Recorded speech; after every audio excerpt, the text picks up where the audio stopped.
코스트코 임금이 IT 기업만큼 준다는 거죠. 거기에 있는 캐셔들 연봉이 막 1억 5천만 원, 2억을 갖다 줄 정도로 엄청난 금액을 갖다 연봉으로 주고 시간당 20불, 25불씩만큼 올라가더라고요. 계속 올라가더라고요. 아니 연봉도 좋지만 복지도 잘 되게 그렇죠. 해주세요. DNA라는 게 제가 온라인과 오프라인이 다르다고 했는데 네. 온라인끼리도 다릅니다. 그렇죠. 온라인 사 두 개 값인다 그래가지고 그 매출이 절대로 두 배가 되지가 않아요. 마이너스가 돼버리더라고요. 롯데 같은 경우만 하더라도 롯데 그룹에 있는 온라인사들이 8개가 있었어요. 네. 8개가 2018년도만 하더라도 매출이 8조가 나왔었어요. 그 당시만 하더라도. 그때는 뭐 롯데 백화점도 온라인이 있었죠. 슈퍼라든지 홈쇼핑이라든지 롯데닷컴이 있고 롯데마트 있고 세븐일레븐이 있고 그런 식으로 8개의 계열사에서 거기서 나왔던 매출이 8조였는데 지금 반토막 났을 거야. 한 4, 5조밖에 안 나오는 게 어떻게 보면 그걸 롯데온으로 통합했잖아요. 네. 롯데온으로 통합하다 보니까 재밌는 거는 롯데온으로 통합하면서 그 고객 매출이 늘어날 줄 알았더니 오히려 각각 갖고 있던 차별화된 그런 점이 희석이 돼버린 거고 거꾸로 말하면 옛날에는 롯데 백화점에 들어가면 됐는데 지금 롯데온에 들어가서 백화점에 들어가야 되고 아니 롯데온에 들어가서 슈퍼에 들어가고 마찬가지입니다. 지금 이마트도 마찬가지로 홈페이지 들어가 보시면은 이마트에 들어가 가지고 그 안에서 뭐 트레이더스 몰이 있고요. 거기서 쓱닷컴이 있고 거기서 또 그 지마켓이 있고 거기서 또 노브랜드 몰이 있고 진짜 이게 그룹사를 합친다는 게 그런 식으로 결제는 한 번에 되는데 내가 상품도 따로따로 찾아야 되고 배송 따로따로 옵니다. 고객 입장에서 불편하네. 정말 불편하게. 아니 앱을 우리가 탁 열어서 앱에서 진짜 딱 봐갖고 카테고리든 그 자기가 잘 주기적으로 산 상품은 당연히 뜨는 거고 그다음에 자기가 원하는 상품은 앞에 갖다 줘야 거기서 선택하고 싶은데 계속 클릭하고 들어가야 되니까 이게 그쵸. 불편하죠. 고객 경험이 제일 중요한 건데 실제로 어떤 일이 벌어지냐면은 제가 국내에 있는 롯데라든지 이마트라든지 그런 여러 가지 복합적으로 묶여있는 그 몰로 들어가 보면은 상품을 갖다 선택했을 때 그게 만약에 신라면이다 아니면 신라면 불닭볶음면이다 쳤어요. 네. 각각 트레이더스에도 있고 신세계 이마트몰에도 있고 거기에 이런 슈퍼에도 있는데 각각 다 가격이 달라요. 각각 다 규격이 다르고. 그러니까 이게 똑같은 상품이라고 하더라도 거기 찾아야 돼요. 이마트에서 제일 싸게 파는지, 트레이더스 싸게 파는지 통합적으로 검색하기도 좀 어려운 부분도 있고. 그래서 그런 부분으로 본다면은 신뢰가 떨어져요. 아니 왜 똑같은 상품인데 왜 트레이더스가 더 싸고 어떤 건 이마트가 더 싸지? 어떤 거는 또 왜 그렇죠. 지마켓이 더 싸지? 이래버리니까 고객이 오히려 안 가는 거예요. 근데 반면에 쿠팡 같은 경우는 딱 검색을 하면은 그 상품 한 개가 나옵니다. 한 개가. 거기를 판매하는, 일테면은 불닭볶음면을 판다. 그럼 불닭볶음면을 파는 사람이 100명이 있더라도 내가 불닭볶음면을 치면은 불닭볶음면이 한 개밖에 안 나오는 거죠. 대표적인 상품 하나. 일단 가장 거기에 우선적인 것만 제일 저렴한 상품, 그 다음에 평판도 좋고 로켓 배송이 되는 상품 두 가지입니다. 제일 가격이 저렴해야 되고 그 다음에 로켓 배송이나 판매자 로켓이 되는 상품들이 그 배지를 달고 딱 하나만 나오지 몇백 개가 안 나와요. 지금도 근데 11번가라든지 다른 쇼핑몰 들어가면은 굉장히 다양한 내가 원치 않은 상품까지 다 보인다는 거. 그게 오히려 고객 쇼핑 경험을 저해하는 건데 이 통합이라는 게 그런 어떻게 보면은 상품에 대한 통합이라든지 운영의 통합이 돼야 되는데 그게 없이 단순하게 물리적으로는 다 따로따로 보관하고 따로따로 배송이 나가는데 그걸 갖다 이름만 통합한다고 해서 통합이 아니거든요.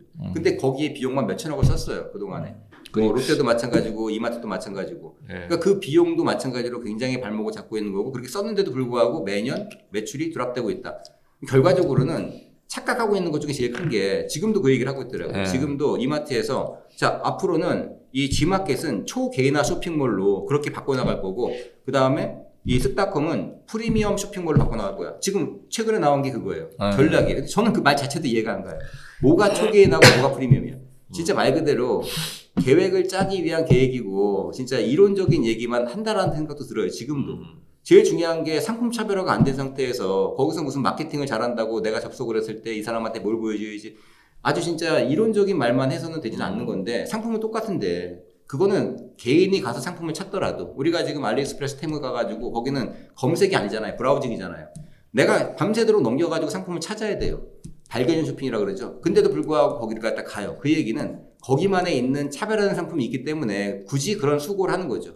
물론 거기도 인공지능을 써요. 테무나 알리익스프레스도 내가 접속을 했을 때 내가 좋아할 만한 상품 보여주긴 하는데 그 대신에 무지막지하게 많은 양을 갖다 보여주는 거죠. 근데 그게 나한테 필요할 수도 있는 그걸 발견하는 재미인데 국내 쇼핑몰들은 그런 게 없다는 거죠. 어디서나 살 수 있는 똑같은 공산품, 똑같은 신라면, 똑같은 삼다수 하기스를 사기 위해 가지고 그거를 갖다 그 쇼핑몰에 들어가지 않는 건데 여전히 그런 상품 차별화가 아니라 여전히 그냥 무슨 마케팅 뭐 아니면은 그런 뭐 여러 가지 그런 식으로 뭐 개인화를 한다는 그런 식으로 한다 그러면은 여전히 마찬가지로 위험 속에서 헤어날 수 없는 그런 구조인 것 같습니다. 자, 근데 지금 공감하는 게 역시 상품 차별화에 고객이 직접적으로 물건을 구매하든 이게 편리한 게 우선이 아닙니까? 근데 그 대표적으로 최근에도 실적이 우상향 늘어나는 게 코스트코입니다.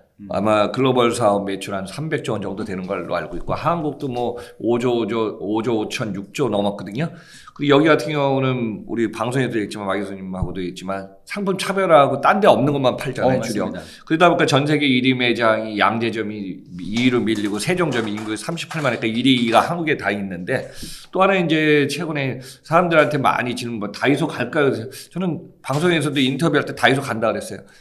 그 가격에 경쟁력 상품은 계속 요즘 강화하거든요. 보니까 뭐 색존이 뭐 화장품도 그렇고 올리브영에 있는 것도 그렇고 보니까 해외 관광객이 와서 그냥 강남점 가서 이렇게 구매하다 보니까 쫙 줄 섰더라고요. 그 1층 매장에 3층 구조인데요. 그게 이제 유일하게 다이소 그다음에 코스트코 이런 데 같은 경우는 지금 중요한 말씀해 주셨는데 비슷한 게 아니라 이제 경쟁력이나 맞습니다. 차별화되고 카테고리 갖고 고객이 접근해서 빨리 구매할 수 있는 걸 만들어 주거든요. 그런 부분이 앞으로 좀 필요할 것 같습니다. 그러니까 그게 지금 박사님께서 말씀해 주신 게 유통업계가 살아나갈 유일한 길이거든요. 코스트코 보시면은 말씀하신 것처럼 딱 세 가지 전략이 있는데 첫 번째가 딱 5천 개만 판다예요. 실제로 국내는 4,500개더라고요, 평균이. 매장만으로 본다면은 매장은 이마트나 롯데마트보다 넓어요. 매장이 4,000평이 넘어가기 때문에 그 넓은 매장에서 딱 4,500개에서 5,000개만 판다. 파레트로 다 팔고 그 파레트조차도 한 업체한테만 줘요. 즉 내가 만약에 뭐 이마트 같은 데 간다, 롯데 같은 데 간다 그러면은 거기에는 무슨 뭐 만두가 막 수백 종류가 있고 계란이 수백 종류가 있다고 한다 그러면은 소스가 막 수백 종류 있다고 한다 그러면은 코스트코 가보시면 소스도 한 파레트, 뭐 만두도 한 파레트, 뭐 이런 식으로 그 나라에서 가장 인기 있는 제품을 대용량으로 만들어서 한 군데 업체에만 납품권을 주는 거죠. 그런 방식으로 만들고 또 하나는 그거를 RRP라 그래가지고 리테일 레디 패키지라 그래서 그것들을 보시면은 대용량 상품들을 담는 또 안에 인원 박스가 있어요. 파레트를 보시면은 파레트 박스를 뜯으면은 바로 그 안에 포장이 그 상태로 유지가 되면서 파레트에 쌓아 올릴 수 있게 인원 박스를 만들어 놨는데 포장 단위가 다르기 때문에 진열하는 사람도 필요 없고 진열하는 집기도 필요 없다는 거죠. 그런 식으로 인건비 그 다음에 세이브를 갖다 시키고 또 하나는 거기에 보시면은 그 인쇄물만 보더라도 다 흑백이에요. 전 세계 어디를 가도 똑같습니다. 전 세계 300개 코스트코 어디를 가더라도 흑백으로 된 인쇄물에 그 다음에 포인트라든지 거기에 들어가는 여러 가지 사인이라든지 똑같이 만들어 놨어요. 그 인쇄물조차도 아끼는 거고 전혀 그런 인테리어가 없는 거죠. 그 상태에서 SKU가 4,500개, 5,000개 상태에서 마진이 15%라는 거죠. 그렇죠.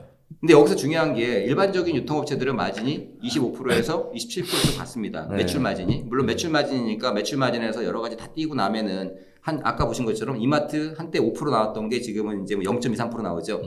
근데 코스트코는 15% 마진으로도 운영을 엄청나게 잘하죠. 어떻게 가능할까 보면은 15% 마진인데 코스트코는 마진을 20% 받으면 MD가 징계 나갑니다. 무조건 15% 밑으로 맞춰. 물론 정확히 15%는 아니지만 전체적으로 카테고리 마진을 15% 이하로 맞춰라. 코스트코는 상품 팔아서 돈 버는 기업이 아니다. 15%라는 거는 너희들이 인건비하고 그다음에 매장 운영비랑 여러 가지 마케팅비랑 포함하면 15%가 나오고 그러면은 0% 마진입니다. 코스트코는 0% 마진이고요. 어떻게 돈 버냐? 코스트코에는 1억 3천만 명의 회원이 있거든요. 1억 3천만 명의 회원이 그 외에 연간 갱신율이 90%가 넘어가요. 그것만 하더라도 국내는 뭐 4만 원, 6만 원 뭐 이렇게 하지만 글로벌은 8만 원, 10만 원 막 그러더라고요. 그것만 하더라도 연간 6조, 7조 원의 이익이 그냥 들어오는 거죠. 결과적으로는 상품 팔아서 돈 버는 게 아니라 정말 좋은 상품을 최저가로 맞춰주고 고객들한테 그 서비스를 해주면서 우리는 고객들한테 돈을 받는 거다는 거죠. 그렇죠. 이용료를 받는 거고. 그래서 코스트코는 연회비가 올라갈 때마다 주가가 올라가요. 무조건 여기는 재갱신을 하니까. 그리고 코스트코는 뭐 이전에 이제 프라이스가 기억나죠? 멤버십 홀세일 클럽의 프라이스하고 코스트코인데 결국 이제 프라이스가 이렇게 코스트코가 인수하면 바뀌었. 저는 이제 회원제 충성도도 높고 또 다른 우리나라 이제 유통기업 해도 있지만 경쟁 기업에 없는 상품, 또 특화된 상품. 그다음 저도 공감하는 게 뭐냐면 요즘 이런 얘기 우리 유통 물류 하고 있지 않습니까? 물류에 보관할 때 보면 통폐합을 한쪽으로 요즘 몰고 있습니다. 그런 부분을 보면은 거기도 멤버십 회원제 카드도 한쪽으로만 선택하게 해놨고, 그 다음에 물류 현장도, 그 다음에 앞서가고 친환경 포장을 줄이고 이런 쪽을 좀 선도해서 나가는 것 같아요. 그래서 그런 부분에서 고객이 물건 사는 것도 있지만 계속 제 고객이 이제 계속 연회비를 내고 하기 때문에 이 캐시플로가 영향이 있는 것 같습니다. 워낙 크니까. 그렇죠. 근데 연회비를 받는다고 해서 네. 다 성공할 수는 없지 않습니까? 그렇죠. 우리나라에서도 성공한 거고는 쿠팡과 네이버를 제외하고는 지금 유료 멤버십이 다 실패하고 있는데 네. 쿠팡은 어차피 뭐 다 아시겠지만 물림프라고 워낙 막강하고 네이버 같은 경우에는 컨텐츠가 워낙 막강하고 네이버 페이 그 결제 시스템이 워낙 막강하기 때문에 편리한 쇼핑 그 두 가지를 제외한 나머지 모든 신세계 유니버스라든지 뭐 지마켓 아니면 롯데에서 말하고 있는 뭐 그런 여러 가지 다 그게 사실은 현실적으로는 유료 멤버십이 실패를 했었는데 결과적으로는 차별화된 그런 제품 몇 가지만으로도 성공할 수가 있는 거를 수십만 가지 수백만 가지가 있다고 되는 건 아니라는 생각이 여전히 드는 거고요. 그리고 코스트코의 마지막은 세 번째 비밀은 사실 직원들한테 최고의 대우를 해주는 거지 않습니까? 직원들한테 미국 같은 경우에는 뭐 임금 수준이 높긴 하지만 코스트코 임금이 IT 기업만큼 준다는 거죠. 거기에 있는 캐셔들 연봉이 막 1억 5천만 원, 2억을 갖다 줄 정도로 엄청난 금액을 갖다 연봉으로 주고 시간당 20불, 25불씩 막 그렇게 올라가더라고요. 계속 올라가더라고요. 아니 연봉도 좋지만 복지도 잘 되기 그렇죠. 때문에 그 중요한 건 복지도 같이 맞춰. 거의 지금 미국 같은 경우에는 의료보험 민영으로 들라 그러면은 의료보험비만 1,000만 원씩 넘게 들어간 데도 많은데 코스트코는 직원들 80% 정도를 의료보험을 혜택을 준다는 거죠. 아, 그 정도면 엄청나죠. 뭐, 미국에는 진짜 의료비가 비싸고 어떻게 보면 우리나라가 진짜 전 세계에서 의료나 병원 갈 때 비용이 가장 정부 지원을 진짜. 많이 넣기 때문에 맞습니다. 옆에 있는 일본만 해도 뭐 2007년부터 인구가 줄었는데 일본 같은 경우도 의료비가 좀 비싸졌거든요 최근. 근데 한국 같은 경우는 물론 이제 의료가 비의료해 갖고 본인이 부담하는 것도 있지만 일반적인 거는 그래도 아직까지 대중화돼 있으니까 그렇죠. 그 혜택은 큰 것 같아요. 그렇죠. 그 의료 혜택만 하더라도 엄청 크기 때문에 결과적으로 코스트코 직원들은 월급 높고 복지 혜택이 좋기 때문에 절대 퇴사 안 합니다. 퇴사율이 뭐 월마트 같은 경우에는 뭐 평균적으로 40%가 넘어가지만 여기는 한 자릿수예요. 코스트코는 한 자릿수. 결과적으로는 정말 내가 몸이 아프거나 정말 다른 일 하지 않을 때는 퇴사 안 합니다. 그게 어떻게 해주냐면은 캐셔 하나도 정말 숙련가고요. MD들 안 바꿉니다. 국내는 MD들이 2, 3년마다 바꾸는데 코스트코 MD는 한번 들어가면은 10년, 20년 전문가라고 해가지고 그 자리에 계속 만들어놔.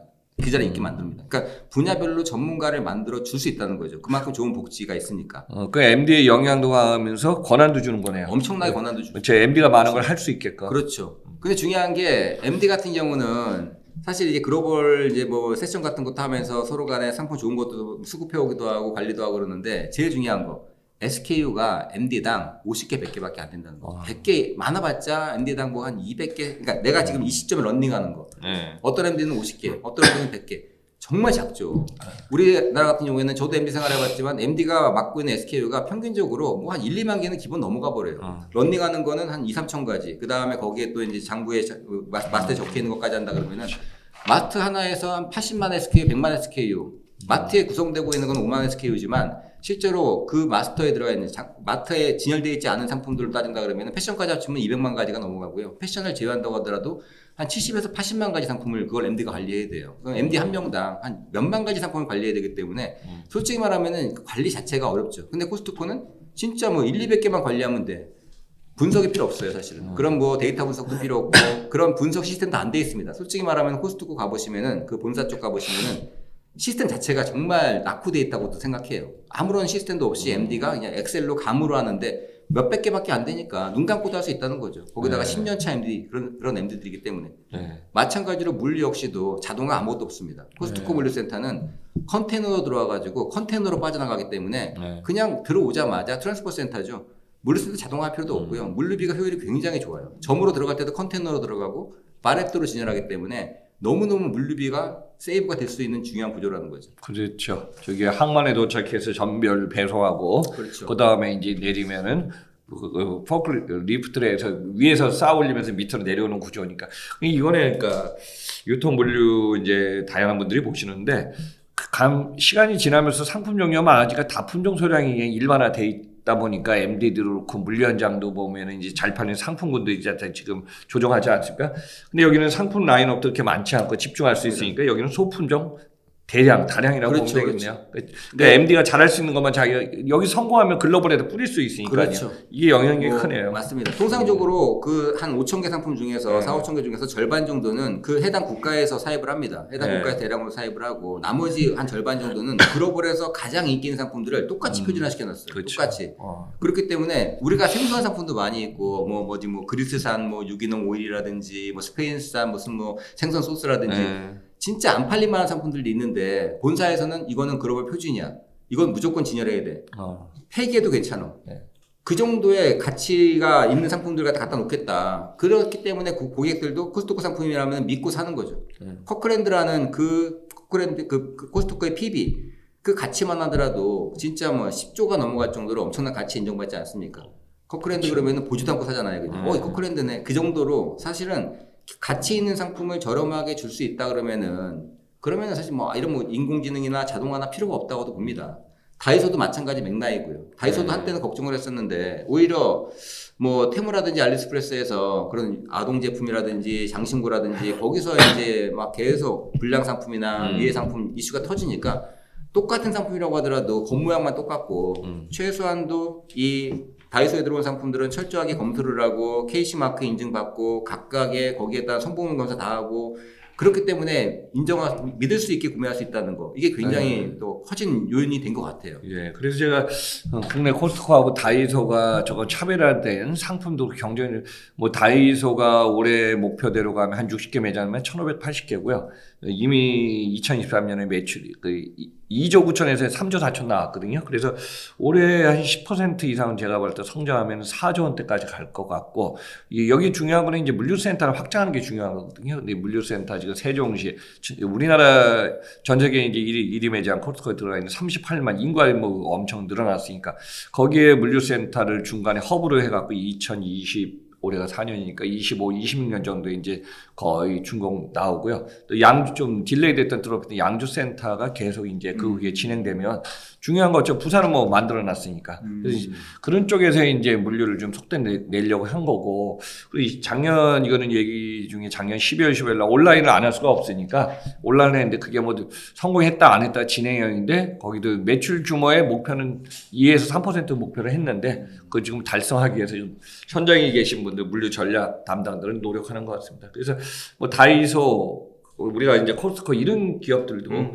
고객한테 그래도 이제 만족해서 평가받고 있어서 그렇죠. 이제 유통기업들도 우리 방송 중에 이제 마이수님하고 하다가 저도 이제 키워드를 도출하는 게 보니까 많은 게 꼭 중요한 건 아니다. 근데 이제 모든 걸 종합상자를 만들어 주는 것보다도 필요한 거를 갖다 주는 거 이것도 좀 중요하네요.